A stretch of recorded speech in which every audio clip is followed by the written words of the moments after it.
revenir sur Giscard. Je ne sais pas du tout si on peut appeler ça du libéralisme d'ailleurs, mais c'est quand même peut-être le début du règne des technocrates. C'est un inspecteur des finances. Il fait penser à Emmanuel Macron par certains aspects. C'est l'idée qu'il faut alléger l'État, que l'État est trop lourd. Et quand on regarde aujourd'hui, on en reparlera après, ça aboutit à un État social incroyablement lourd. Là, on va être d'accord. Et finalement, à un État régalien qui ne semble plus fonctionner du tout, des services publics exsangues. Est-ce que c'est pas le début de cette dérive-là?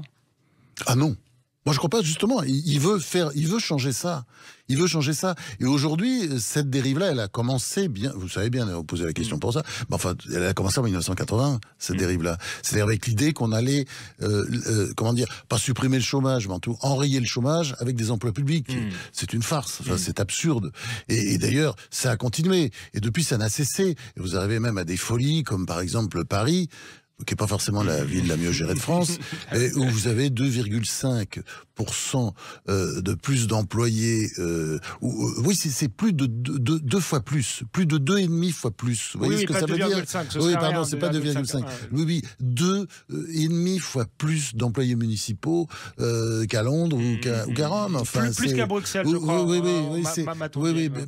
Plus qu'à la Commission de Bruxelles, qui vous est si chère. Oui, mais vous avez pourtant, plus d'employés municipaux. Donc, non, mais c'est quand même, ça veut dire quelque chose. Ça veut dire, mais non, mais c'est absurde, on peut pas continuer comme ça, mais c'est effrayant. Ça, c'est vraiment le brochet.